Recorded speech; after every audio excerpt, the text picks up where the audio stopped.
Mark suspected he was gay from the time he was a young boy and had it confirmed by the time he made it to high school. Raised in a conservative religious household, he was conditioned to believe that being gay was wrong, and that belief, coupled with the fear of his parents' reaction, kept him in the closet till he was 28. When he did come out, those fears were realised. His parents weren't supportive, and the most difficult time in his life followed. But he was finally free to be himself. A successful entrepreneur, business owner, and car enthusiast, Mark's proudly not defined by his sexuality, which he says is just part of who he is, not his whole world. I feel like we've clouded this whole sort of situation where the answer is just be a human. That's the simplest thing. If you want to go do your thing, you want to identify as something, go for it. Like, honestly, go for it. But don't expect other people to just all of a sudden accept it without challenging it. He's got what some might think are controversial opinions about being part of the LGBTQIA+ community, and he's not afraid to call it how he sees it. This is Mark Cawdron-White. Welcome to Young Blood, the volunteer video podcast dedicated to young men's mental health. I'm your host, Cal McPherson, and this is a platform for young men and their loved ones to share lived experience stories and show that no matter what you're going through, you're not alone. Suicide is the #1 killer of young people, and changing that starts with speaking up. So let's do it. This show touches on some tough topics that may provoke strong emotions. If you find anything in this chat distressing, please do whatever you need to do to look after yourself. We see USA trying to grow your savings, dreaming of a home for your fur baby and human one, and kicking life goals. Because we're here too, seeing more South Australians thriving. We see you, South Australia. Credit Union SA. Mark, how were you raised? What was the tone in your household? My tone was very conservative is probably the best way to say it. My parents, my dad was a 10-pound pom, direct from England.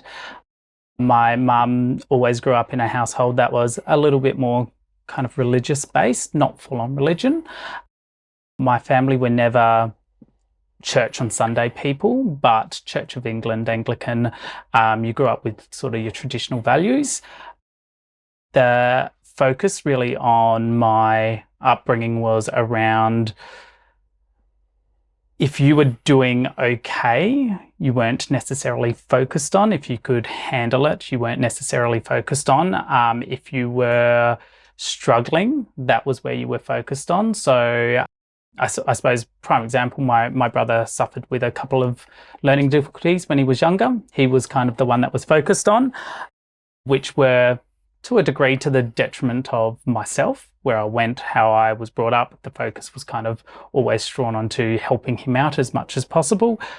So my upbringing was quite kind of around I grew up in Salisbury, traditional work-based family, never a huge amount of disposable income, just enough to kind of get you by. My parents did what they could with what they had. And what about meeting emotional needs? Was there that element, or was it like food on the table, you have your needs met and do what you will with the rest of it kind of thing? As it was your traditional, I hate to say it, but kind of 1960s upbringing. If you're female, you can talk about your feelings. If you're male, you bury it. That's kind of where it was. Growing up in that dynamic was really quite interesting for someone like me. Being now an out gay guy, I did not come out to my family until I was 28, until I had a house 3/4 of the way constructed, so I had a place to go. It was something you don't talk about. It's something that you choose. It is a choice to be gay. Can safely tell you very much it was not a choice. It's something I fought with right up until 28. And it was not received very well by my parents. It was not received well by family, except for one person. And that was my grandfather, my 70-year-old grandfather at the time. It was a very interesting time in my life. You learnt a lot about yourself. You learnt a lot about putting up walls. You had to protect yourself before you protected someone else. That I'm now starting to learn with my current partner, that I don't need that anymore, which is a very difficult thing to break down. But yes, being the whole situation of being a homosexual, being gay, was quite the problem in my upbringing. I knew when I was 7 in primary school. Not that I wanted to have anything sexual with a guy at the time. It was, best story I could say, I was in school, my best friend, won't name him just in case he ever sees this, but he was a soccer player, absolutely loved him to bits. It was, I just wanted his attention. I loved being around him. I loved having his attention. I loved sharing time with him. It was not remotely sexual. Now, when I look back on that though, I kind of think to myself, maybe, is that where that started? Is that because I've never looked at females in a way in which I'd want to grow a life with, I'd want to have babies with, I'd want to have that white picket fence. I remember saying to myself as I was growing up, God, I just wish I could have the white picket fence, the 5 kids, the beautiful wife. My life would be so much easier. I wouldn't have to fight this really difficult conversation I have to have with my parents. I had to have that difficult conversation with myself. I went to a high school where everyone knew I was gay except for me wanting to accept the fact I was gay. I'd have girlfriends, you'd never do anything with them. As far as I go is probably kiss them. Hated doing that. They were kind of like a beard, and I was trying to force myself into something that I wasn't to fit the context of what my family expected from me. And that was always a hard thing because it wasn't just the gay thing that was a problem in my family. I was technically, I'm just going to say, I was the smart one in the family. I was the one who was the book nerd, completely useless with my hands growing up, could not build a thing to save my life, which is quite funny as to what I do now, but couldn't build a thing to save my life. Was quite book smart, had expectations in studying law, had expectations of being successful, and those expectations were laid on me from a very, very young age. I was always quite a driven kid, but then having this fact of being gay on top of that, it kind of created a bit of I'm not quite sure who I am, what my identity was at that time. And I still kind of struggle with that to this day, because I'm not your traditional gay guy. I don't dress up in drag. I don't go to Mary Poppins and clubs and party every single week. I don't necessarily enjoy going clothes shopping. What I do enjoy is picking up my cars, taking them up to the bend and racing in the Adelaide Rally. I don't believe being gay defines who I am as a person, though I do believe on my family's side, it's been a very difficult thing for them over the last 6 years of knowing not to define me by that. There's a lot there, Mark. There is a lot. We'll just retrace a bit of that. Yeah. So what was your relationship like with your dad throughout your teenage years, your 20s, given that you had this secret in the background always? It was fragile.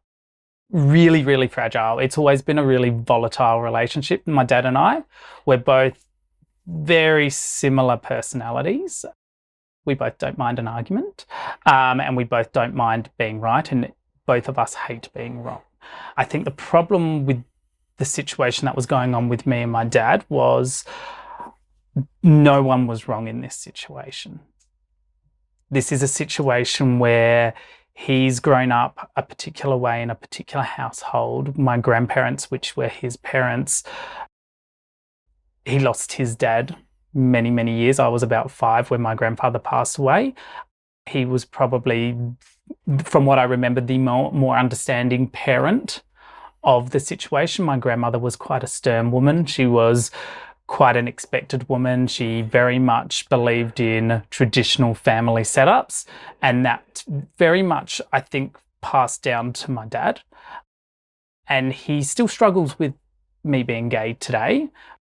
He has mentioned, even after I left my most recent partner and I've started seeing the most amazing human in the world, he has said to me in that time period, when are you going to bring me home a girlfriend? And that's never going to happen. I'll bring him home a girlfriend in the form of a friend, did that for Christmas. I had my best friend around for Christmas, and at the Christmas table, I turned around to him and said, "Don't ever say that. I don't bring you home a girlfriend. You can treat her like my girlfriend. We're just never ever going into a relationship," sort of thing.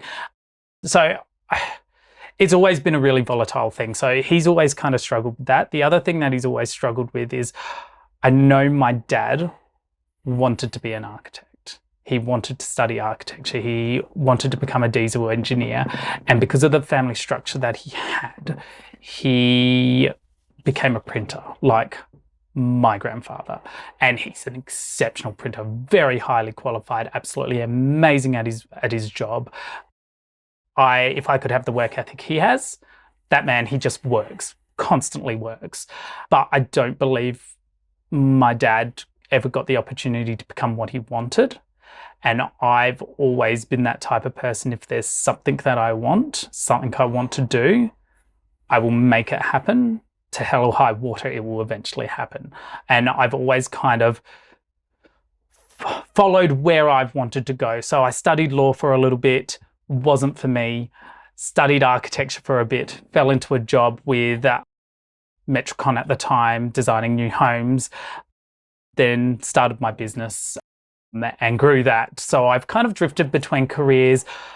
I've always kind of had this aim, when I get to 80 or 90, I want to be able to tell stories. I want to be able to say I've lived a life. I want to be able to say I built my own house at one stage. I want to be able to say I decided one weekend I wanted to go to London, so I did. I don't want my life to be sat there not being able to tell. I want to sit on a bench in a park and want to tell a kid that happens to be talking to me when I'm 80 years old that one day I ran my own shop right next to Piccadilly in Adelaide's, one of Adelaide's most amazing buildings. I want to be able to tell people that when I get to that age. Well, you're already telling your story now. Yes, which I'm excited about. I'm very excited about that. But I think that's where my dad's kind of struggled. He's seen me, I've gone and just done things, and there might be an element of jealousy to it, which I know maybe a couple of viewers will be like, how can you be jealous of your own? So I can understand it though. Because if you didn't get to do what you wanted to do because your family directed you to do something, there would always be a sense of jealousy or FOMO or missing out. And I do feel sorry for my dad that he didn't get that. And I do believe that that also affects my relationship with him. What about the striving for his approval throughout your life? You know, even before he knew you were gay, which happened later on. But that's always been my crux. I've always wanted his approval. And that's something that he's said it to me. He's said he's proud of me. It's not, I don't believe it. That's only ever been said to me when I've pushed it, when push has come to shove. And I don't want, I want someone to be proud of me automatically, not with being prompted to say that. Things were also made a little bit, I found, and I probably, as a kid, I didn't take this well. When my mum was 42, there's 12 years between me and my sister. She was born, and I didn't take that well at all. At all. Even to this day, my parents still don't think I take her existence very well, which is a really bad thing on my behalf. I love her. She's absolutely fantastic. Just got a job as a teacher. She is incredible at what she does. But she has always been the apple of my parents' eye. And to a degree, my brother has as well, because they've always been there to help him, to lift him up, to support him. It's always been, for me, it feels like sometimes it's been the case, it's Mark. Mark will make it happen regardless. Mark will do it regardless. Mark will do it without anyone. And the reason why I've done that is because I've had to. Because if I were to rely, there would come a condition with relying. There's always a condition. So one perspective on that is it's a backhanded compliment on how capable you are. 100%. But then there's the feeling sidelined and maligned and as though you're second fiddle. Yeah, it's more I just wanted to be seen. I didn't want to be okay, you're fine. I might be fine. I might be fine in every aspect of my life, but I'm not fine within me. That's what I missed. That's what I lost. I lost. So tell me about within you growing up. And I felt like I needed to adult myself very quickly from a very young age. I felt like my parents provided everything for me. So I didn't have to, I was very, very lucky. I didn't have to adult myself in a way where I had to look after myself or I had to get myself anywhere or I had to do bits and pieces. But I had to adult myself in a very mentality way. So I push my feelings aside, push the gay bit aside, because that wasn't important at that stage. What was important to me was to set myself up to where I'm heading now, where I am now. I was so excited at 12 years old to get to the age of 32 because I wanted to know where I was going to be at 32. As a 12-year-old, I was already thinking about, okay, what is my backup plan if the worst were to happen? And I think that's where I've always been, and I still am at now in my life. What is the worst possible scenario and how the hell can I get myself out of that? So when I do something, it's never, even though it may seem like it's done with a whim, I can be quite a dafty person at times, because I like to have fun. I like to find the fun and the jokes and things, but deep down there is always a secondary backup plan to get myself out if I need to, because I've had to have that. I wish I could have relied on people more. It would make me, I feel like it would make me a better person now, because at this present moment, I don't tell people things. I don't tell people my thoughts. I don't, this is the first time I've kind of really ever broken down that sort of bit in me where it may look like fun and games from the outside. I may look like a duck quite calmly paddling on the water, but deep down, I'm running all the time. I'm not stopping. so you've got the mentality drummed into you that we hear from so many men, which is the notion that you have to handle it all yourself and everything's fine and don't ask me, don't worry. How are you? That's what it is. It's the how are you, the deflection, when someone asks you, how are you? Or asks me, how I am, I'm not going to reply with this because I know you're not interested. I know deep down you just want me to say, I'm good, how are you? So we can delve into you. And well, we all do that because we don't have time. yeah. But even when we do have that time to spend with friends, when we breach these conversations with my girlfriends, and I have more girlfriends than I do guy friends, but when we breach these conversations with our girlfriends, it's never to the level where it needs to be. It's always, you bring up your problem, someone else has a larger problem. And then if that's the case, then let's help them out first because they need that. So, yeah. So it's always easier to help others rather than yourself and focus on other people's issues. Than to focus on your own, because then you're facing that demon. Mm. So tell me about the process of coming to terms with your sexuality over such a long time. Did you resent it initially? I hated myself for a good... I knew when I was I came to the idea that I was gay in about start of high school. I did absolutely nothing with anyone, no female, no male, no nothing, until I was in uni at 24. Because I hated myself. I hated the fact that I was attracted. For me, it was wrong. From my upbringing, it was wrong. And it was, okay, how am I going to deal with this with my parents? How am I going to... And the thing was, it wasn't just... sexually, my mannerisms and I'm going to say, I've got a gay voice. I open my mouth, a rainbow comes out, sort of thing. It's kind of the easiest way to explain that. I'm not precious about that. I I know I have mannerisms of a gay guy. My parents had asked me several times, but it was always asked in aggression. It was never asked like, let's sit down, let's actually have a chat It was like about an it. accusation. Yeah, it was shame. Shame. And that was the biggest thing. There was so much shame around it. And growing up, and I was shamed of myself about it. And it's breaching that issue of being shamed. So I was really, really lucky where I was working at the time, which was Jeans West. It was in a fashion shop. There were quite a few other gay guys around. The girls that were there, they all kind of knew that I was. I probably came out to that family first and then sort of came out to slowly started venturing out with friends and stuff.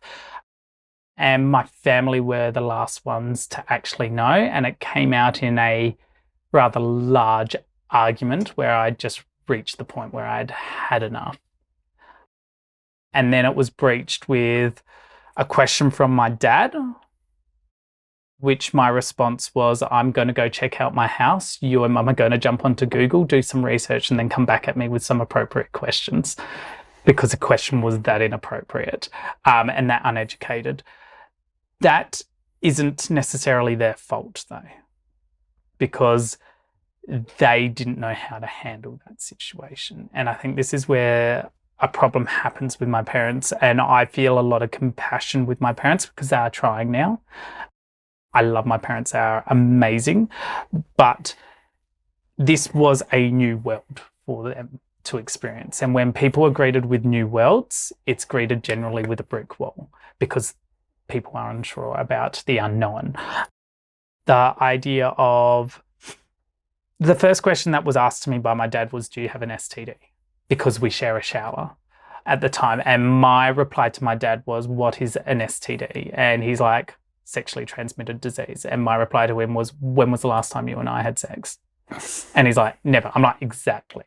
I'm like, what I need you guys to do is I need you guys to do some research and then come back at me with some appropriate questions and I will answer them.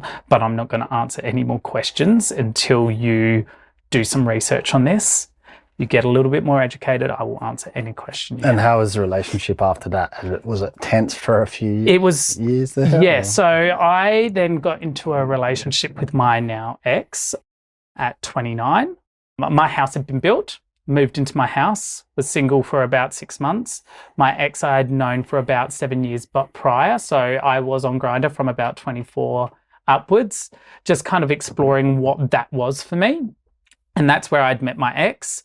We had kind of been on and off. It was really kind of hard dating someone when you hadn't told your parents and you're still living at your parents. So I never really kind of did much in that sort of aspect.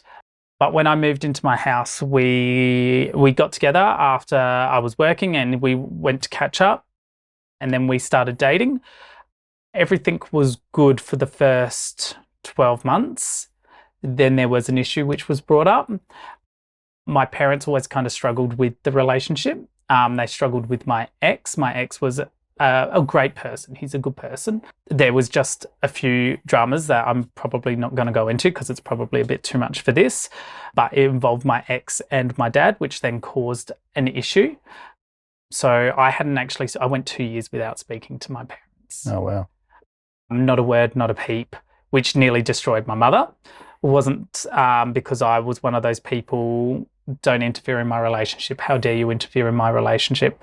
Looking back on it now, from that situation, I probably should have looked into the accusations a little bit more than I did.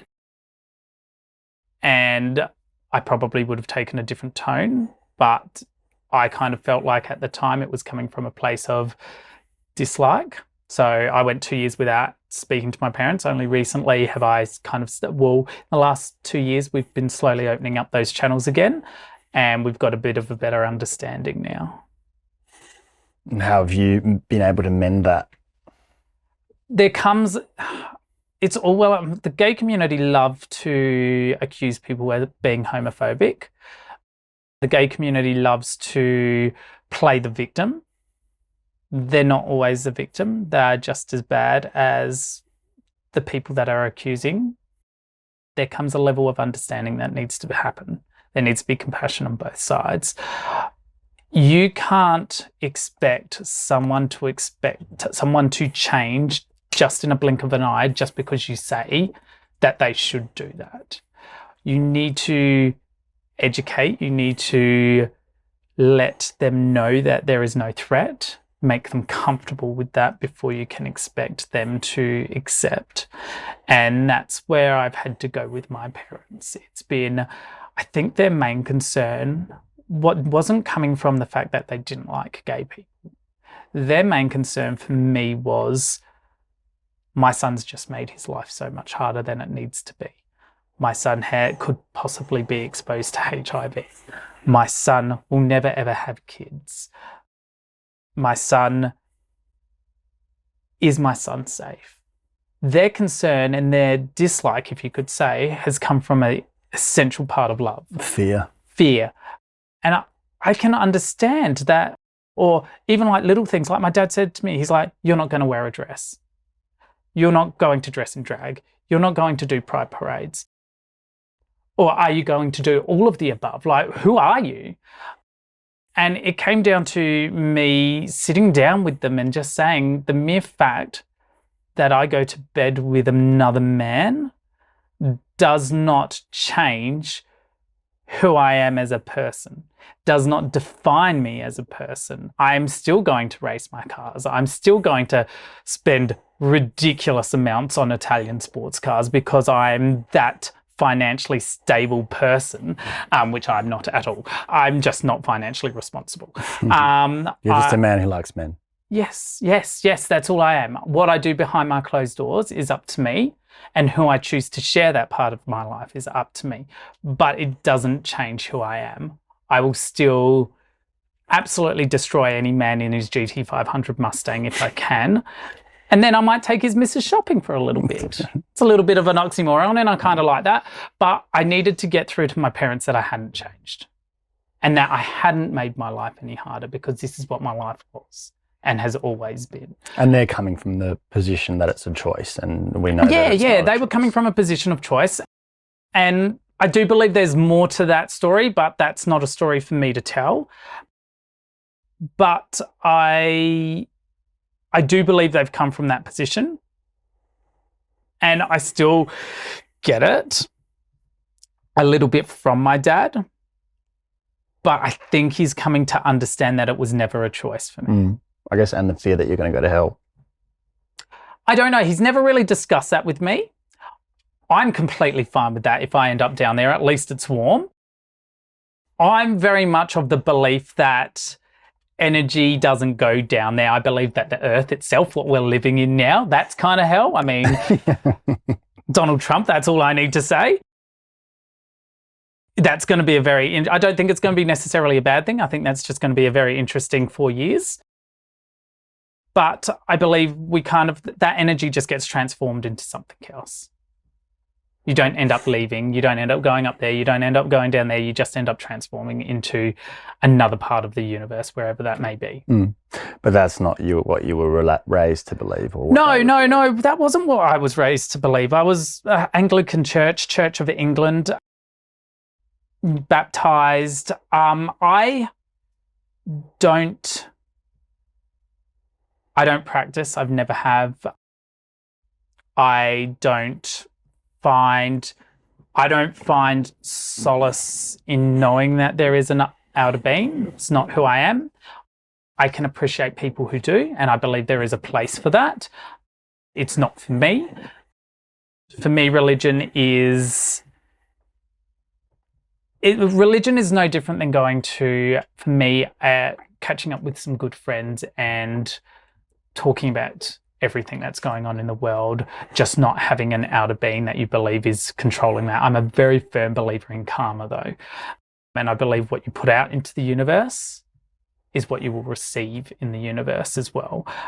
But you understand that it's been a significant part of shaping your parents' views and their fears about you. Very much so. Very much so.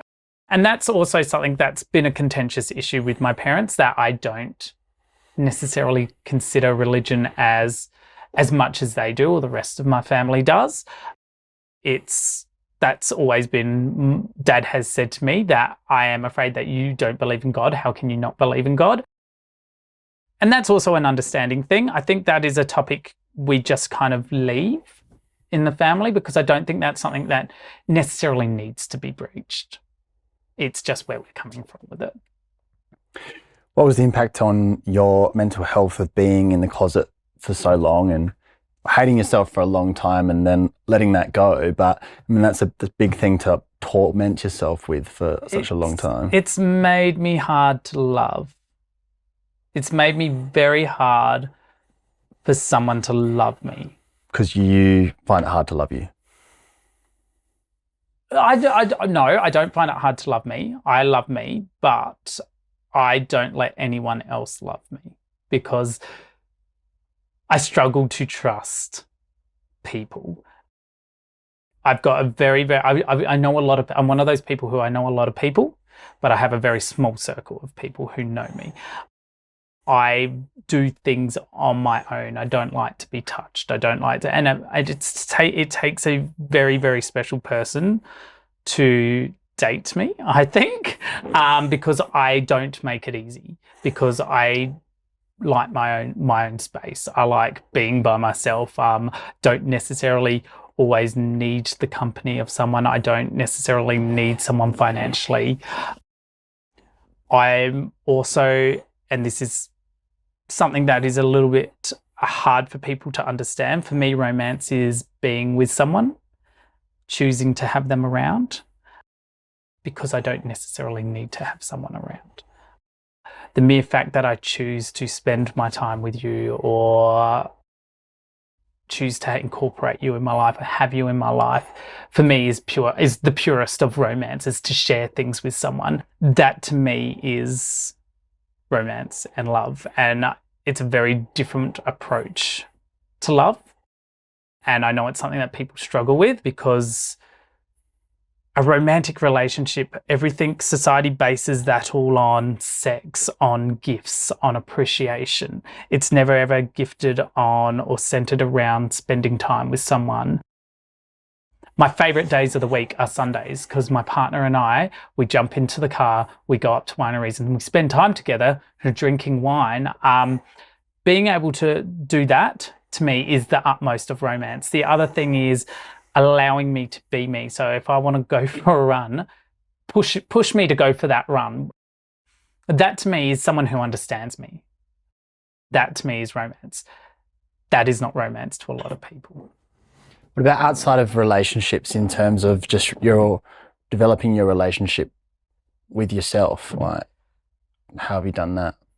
I'll be honest, I've never really struggled with my relationship with myself, because I learnt my self-worth when I was young. But you said you hated yourself. I did hate myself. I did hate myself in that sort of that beginning period. I hated that. It was kind of a separated thing. So the gay thing is what made me, it was a side of myself that I hated. So I guess what I'm asking is, how did you get over that? How did I get over that? I accepted it. I accepted that this is how it was. And the time in which I accepted that was when I had a place to go, where I had a place to then be me. And that was my own house that I built. I could then start a life of myself without the expectations of people around me at any time. But up to that point, that hung over you, and that's a long time. It's a long time to hate yourself. And I did. I hated everything about I felt like my brother and my sister or my friends, they were being able to move on with their lives. They could start relationships. They could grow. I couldn't have any of that, because I couldn't accept where I was. And even when I was going through that whole talking to like my friends when I was working at Jeans West, to jumping on Grindr in that middle time period, there was still that element of shame that happened with myself until I got to the point where I just had enough. And I think that was where it was. I got to a tipping point where I had had enough and I couldn't go anymore. And it just came out. And from that point onwards was when I was like, okay, the biggest secret of my life, it's now out. It's a flat plane. This is where I start to live. And how did the reality of that happening compare to the fears you'd always held? I mean, obviously some of it came true, right? It was as bad as I thought it would be. Yeah. It's not easy. Not often the case too. Most people I speak to, it's not as bad. It's not bad at all sometimes when they do finally do that thing that they've been putting off for a lot of years. Yeah. So. And a lot of people expect the worst. It was as bad as I thought it would be. It was not good. It was not a fun time. It was awful. It was horrible. And I never want to revisit that again, ever. Never want to go through that again. And I don't think anyone should have to. And I feel like I've kind of grown up in that time period where change had started to happen, but hadn't happened. So I think now it's a lot easier for people to come out. When I did, no. And it's still dependent on cultural background. Background, mindsets of people as well, and also how it comes out as well. I mean, I probably chose the most volatile time to voice it in our family because it was kind of mid-argument. There was a lot of other competing things going on in my family. So I have this habit of when things are bad, just dumping everything on top of it and setting fire to the world. That is kind of my approach to everything is, well, if it's there, you might as well just dump everything on it, set fire to it, and then what remains is what we'll build off of. And that's kind of what I did. So I didn't make it easy for myself either. I've never been really one for timing. Or have I been one for timing? It's one of those things. I didn't enjoy it though. It was not a fun period in my life. I had a really good friend by the name of Aaron. He's currently living with me at the moment. He's about to move out. He is this older gentleman who restores cars. He was really important to me at that time. He met me down at my house on my block. It was quite literally a slab of house, no walls, no nothing. And I was just sitting there and without him, and he's the most unlikely person you would think to be my friend, covered in tattoos, kind of looks like a Viking. He was just such a good support at that time frame for me. I'm known as his little homo, which I'm fine with. I'm first to crack a gay joke. I'm all for that because I don't take myself seriously. What did he do that helped? He was there. He filled that role. This was probably going to hurt my dad, but he filled that role that my dad didn't. In terms of being accepting? In terms of being there, helping me through it, accepting, just having me for who I am, and not expecting any more, any less, or having any expectations. And he was an exceptional person in that time frame and throughout my life since I've known him. He's an exceptional human. Yeah, I feel like you just need one person in your corner, and he was that person for me. So that was really tough doing that, but you're glad you did because now you're on the other side of it. I'm free. I can do what I want as I wish now. I'm not held by any constraints. I'm past that part of my life. I have a family who, yes, we've been through difficult times, but I feel like we kind of know each other well. We know where we're at and we're doing our best to make that relationship grow. It's not perfect, never will be, but it's certainly better than it was. And what has this allowed space for in your life, and finally confronting this, as difficult as that was? It's allowed me, I know this is going to sound a little bit weird, but it's allowed me to understand that I've worked bloody hard for what I've got and I don't necessarily need to be humble for that. I can be me. I can be happy in what I've done, who I am and what I've created. And I'm solely responsible for my own decision making now. And if I don't like someone or don't agree with someone, and I think this is what this is, being trapped in that for so many years and accepting how people kind of treated me along that time frame, I now am at the stage where if I don't like the way someone's treated me or I don't necessarily agree with the way someone's acting, I can call them out on that. I can say, look, I don't like that, I don't appreciate that, or I can disconnect. That's my choice. I don't have to put up with that. Whereas previously you felt like you'd just go along with because you didn't want to upset anyone. Not only not to upset anyone, but I didn't want them to find holes within what I was hiding. So it was necessarily a protection thing to stop them from looking behind closed doors as to what I was or how I felt at that time. What don't you like about being lumped in with the LGBTQIA plus community? As I was saying in that message, I find myself in a really interesting situation. So I'm not necessarily your traditional gay guy. I support equal rights. I support trans people. I support people being themselves. However, there comes a time and a limit to that, I believe, and this is going to sound a little bit controversial, but I don't feel like you can wake up every hour and change your sex. I always believe that biologically, there is a man and there is a woman. I'm very, very grateful that I am a man, and I have the highest respect for women because what they go through just for their bodies, incredible. I couldn't do that myself. So I'm very grateful that I'm a man, and I do identify as a man. I do believe that there are people that are born in the wrong bodies. I do believe that there are people that are going through that time period of transition and going through a time period of identifying who they are. I do believe that there is a group that has cottoned onto that and makes a joke out of it from our community.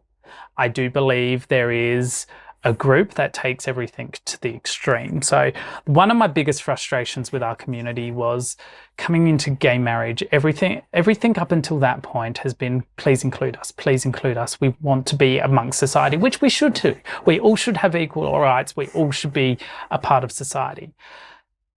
But all of a sudden there's been this shift to, now we want to be different.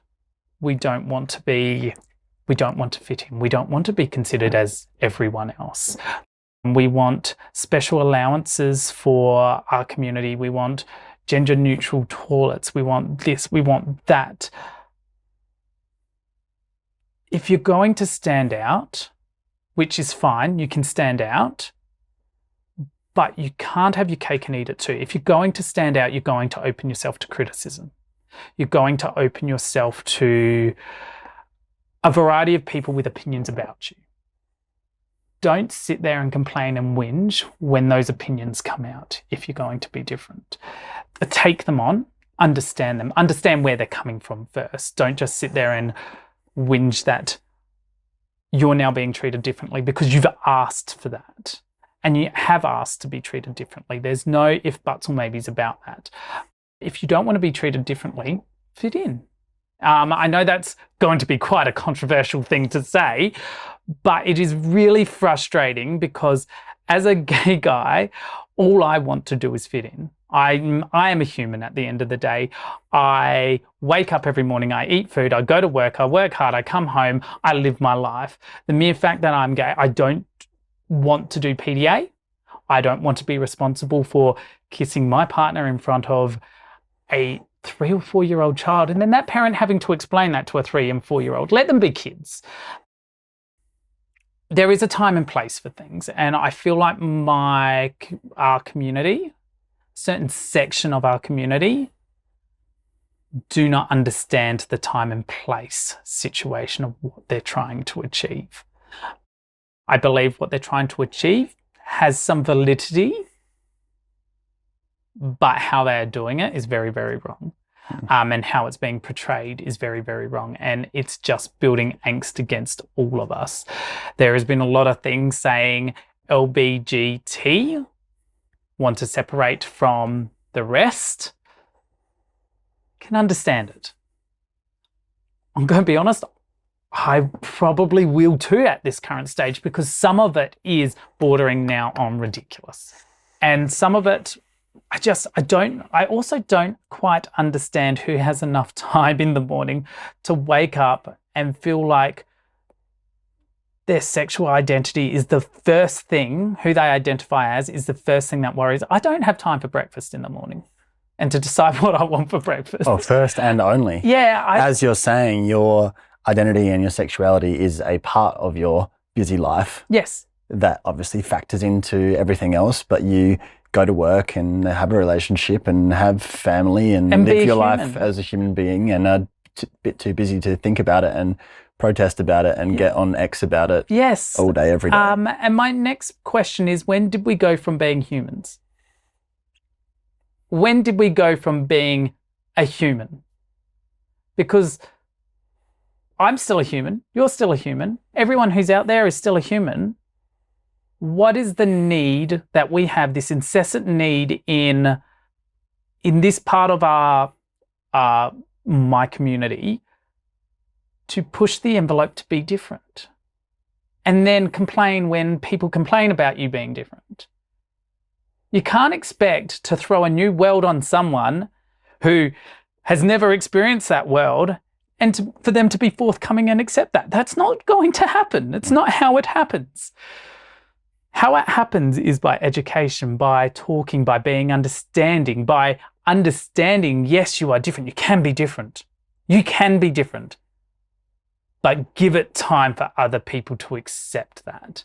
And something when it comes around to sexual orientation and identifying and genders, we've had two genders for as long as the world's been. And now all of a sudden, in 5 years, we're now saying there are 62 billion different genders. Biologically, there is two. And that's how people know it. You can't expect people to all of a sudden now start to accept that there are 62 billion genders. You just can't. It's irrational thinking. And that's where I struggle with my community, is that whole irrational thinking. Pride originally was set up to get equal rights and to be considered as equal. Marriage equality, employment equality, just general treatment of human us. rights. Human rights and human equality. And now it's moved to this whole gender ideology. You give them an inch, they want to take a mile sort of situation. The gay pride has now been sexualized to the nth of its degree. The amount of pressures you get to look as a particular type in the gay world, insane and unrealistic and ridiculous. For a group that is meant to be so accepting, they are the most derogatory group when it comes to separating people I've ever met. It's quite ironic. It is ironic. The LBG community loves to segment, loves to separate, loves to, for this interview, I will be disliked on for saying this because I am bringing up an issue that is so ingrained within our community that we can't break. Difference is, though, it's in human nature, though, to sort of separate, to differentiate, to not disqualify, but as humans, we love to put things in a little category. It's who we are. It's how we process things. But the gay community do it very, very easily. And I find myself straddling two worlds because everything outside the mere fact me being gay fits so well within a heterosexual life. But then I find myself as a gay guy, do I need to support what's going on in the gay world? And then if I don't support that, am I as bad as the heterosexual community, as they like to say? But also, you're not just talking about the gay community, like you're talking about separating one bit of the rainbow community from the other bit. There's a whole lot of issues that are being put together. Yeah, I feel like we've clouded this whole sort of situation where the answer is just be a human. That's the simplest thing. If you want to go do your thing, you want to identify as something, go for it. Like, honestly, go for it. But don't expect other people to just all of a sudden accept it without challenging it. And then when they challenge it, make sure you have the right answers for them so they understand. And going from acceptance and equality to just a desperate need for attention. at all Where does costs. that line stop? And where does one start and the other end? Yeah, exactly. And those original founders of the Pride movement, what would they think of the way it's been weaponized in certain ways now? Exactly. And is it counterproductive at this point where actually, in some ways, acceptance and equality that's been achieved through gay marriage and society's general acceptance of gay people and to a lesser extent, but growing extent, trans people and the rest of the rainbow, because of the animosity around it, are we just going backwards? We are. That's the thing, though. We are going backwards because of the ridiculous nature of what is going on in the other alphabets after T.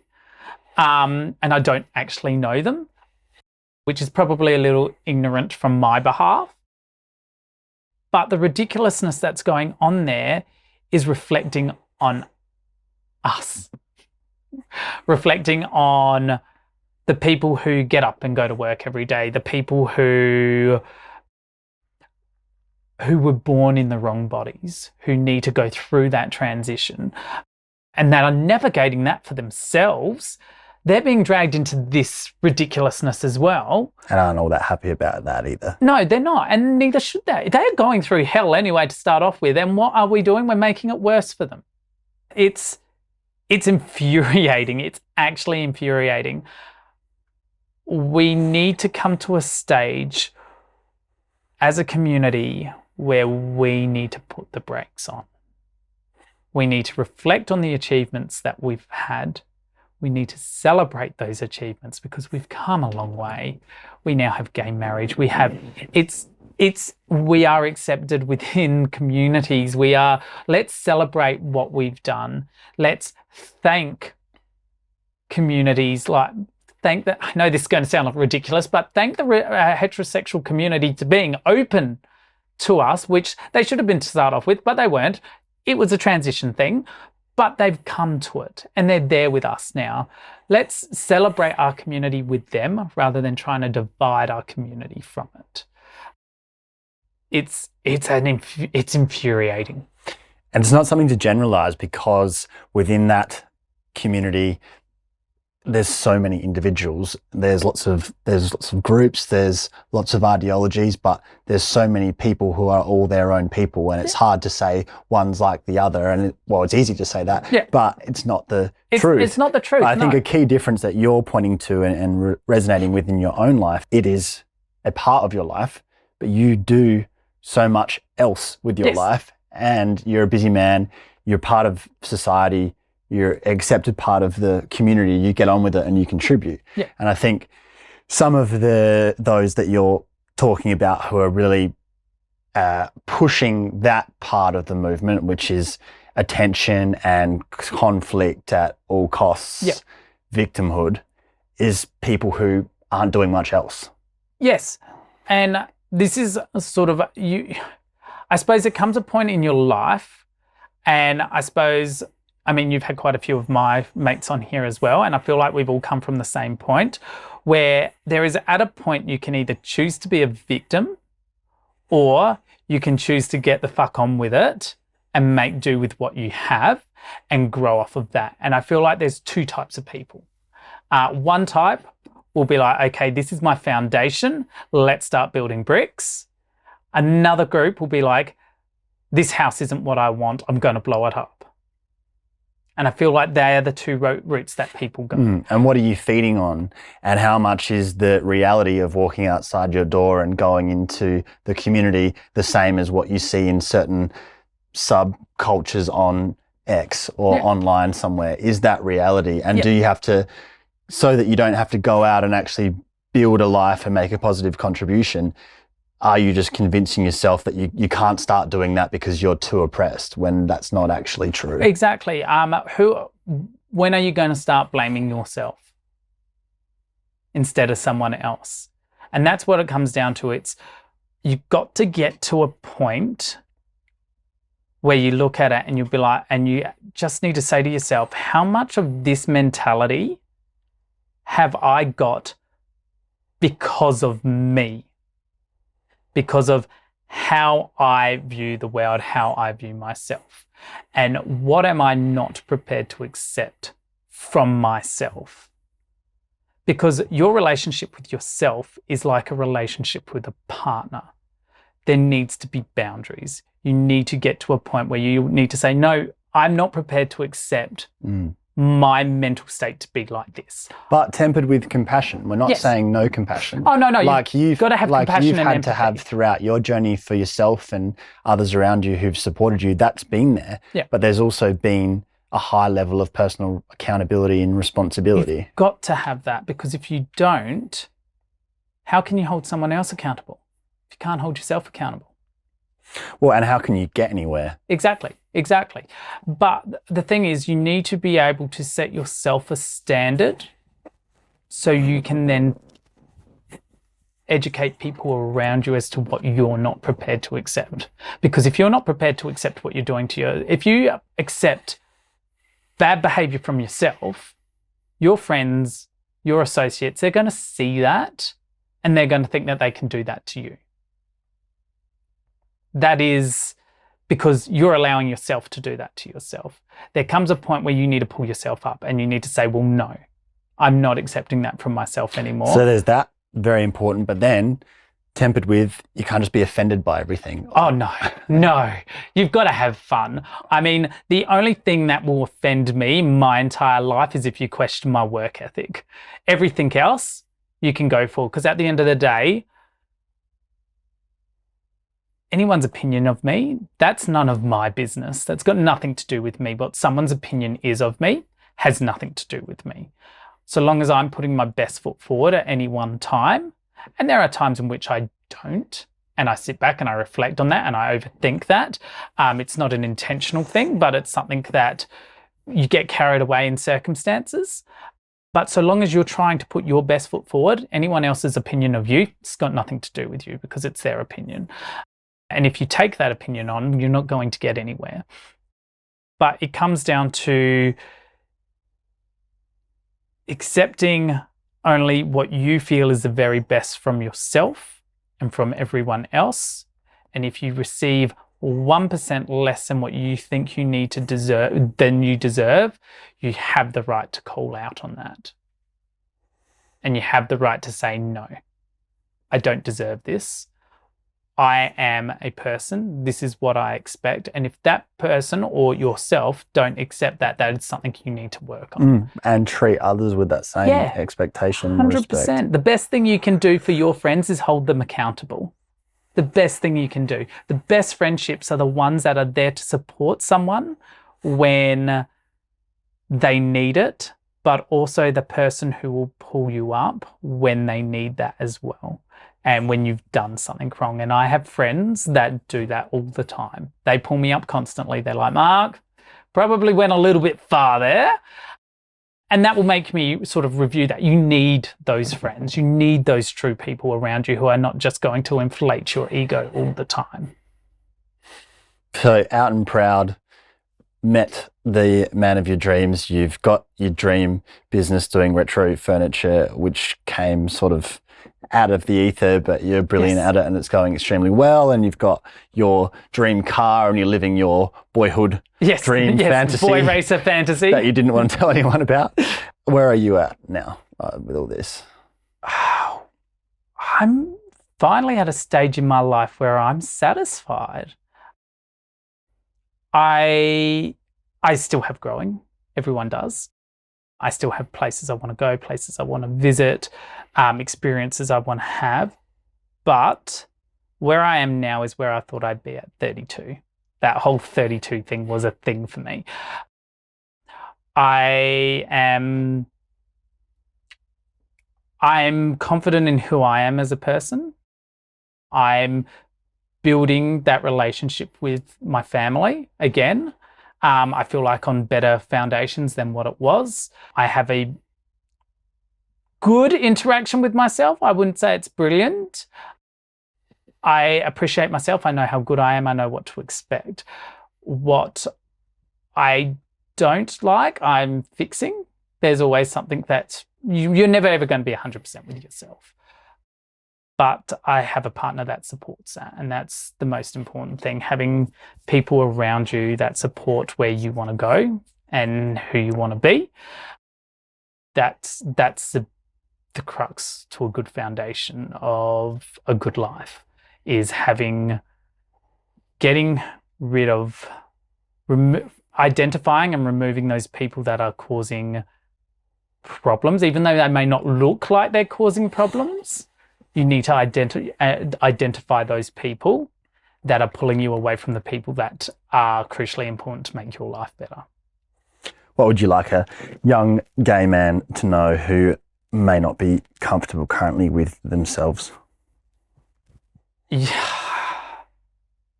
You will survive it. You will. It won't be easy. It's not going to be easy. The sooner you do it, the better. That is the first thing I'll say. The sooner you do it, the better, because the sooner you can live your life. It's not an easy choice. It's not an easy life. But if you cannot let it define who you are and how you are, you'll be okay. And I think that's what it is. I think a lot of the gay community or gay kids, when they, even in really supportive families, which are fine with it, they get so wrapped up in the world of gay that they forget what actually makes them happy, what makes them as people. I mean, going to clubs and stuff like that may be what works for you, but you can't forget the simple things in life, like art, like sport, like cars, like, for me, it was cars and automotive. The things that you love and you enjoy and the people you associate with, that's kind of what defines you, your values that you grow up with. The mere fact that you're gay doesn't have a bearing on your personality. It's just who you are and how you are. And that's something I want to convey to people. It's okay to be a homosexual guy who's not necessarily into homosexual things. You don't have to be a part of a community. You don't have to identify yourself in any manner which way. You just be you. Just be you. That sometimes is quite lonely, being just you. But being just you is the best way of finding out who you actually are. Well said, sir. Thank you. Thank you very much. That's it for this episode. If you like what we're all about, support us by following Young Blood Men's Mental Health on Instagram and Young Blood Mental Health on TikTok. Every podcast episode is recorded in professional quality video and they're all up on our Young Blood Men's Mental Health YouTube channel. So please show some love and subscribe. You can find everything there is to know about the podcast at youngbloodmensmentalhealth.com. And most importantly, please share these stories with anyone in your life who needs to know they're not alone. We're all in this together. Catch you next time.